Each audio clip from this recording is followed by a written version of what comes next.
অত্যন্ত স্নেহভাজনের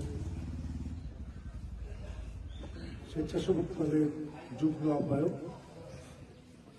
আশিকের পিতা,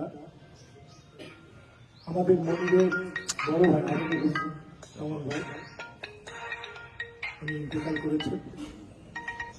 আপনারা যারা এই জানাজায় উপস্থিত হয়েছে, আমি সকলকে আমার ব্যক্তিগত পক্ষ থেকে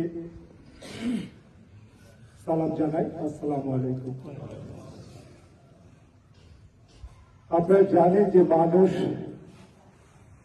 জন্মগ্রহণ করে তার একটা নির্দিষ্ট সময় থাকে, কিন্তু মৃত্যুর কোনো সময় নাই। এই যে আপনি আমি দাঁড়িয়ে আছি, আদৌ আমরা বাড়ি ফিরতে পারবো কিনা তার কোনো গ্যারান্টি নেই। মৃত্যুর কোনো বয়স নেই। বাবা বেঁচে আছে, সন্তান মারা যাচ্ছে, এই জন্য মৃত্যুর কোনো বয়স নাই। আজকে যার জানাজায় আমরা উপস্থিত হয়েছি, উনি অত্যন্ত ভালো মানুষ ছিলেন। আমরা সকলে দোয়া করব যে আল্লাহ পাক যেন তাকে সর্বোচ্চ জান্নাত দান করেন।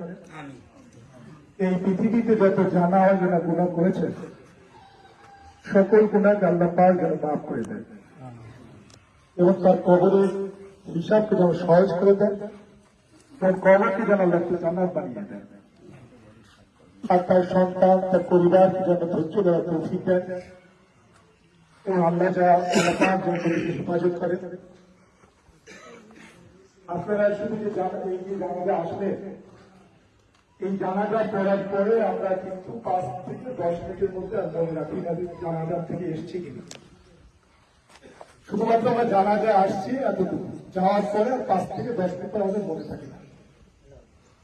তো জানাজা কিন্তু একটা শিক্ষণীয় জায়গা, এই আমাদের জীবনের জন্য। আপনাকে এই জানাজায় দাঁড়িয়ে মনে করতে হবে যে আপনি দুনিয়ায় যত অর্থ, যত টাকা পয়সা সম্পদ অর্জন করুন না কেন,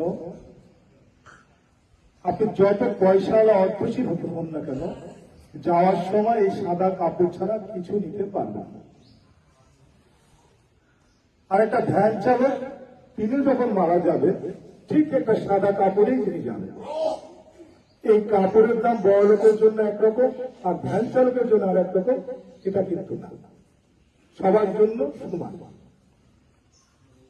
সেই কারণে আমাদের সকলের মানবিক হতে হবে।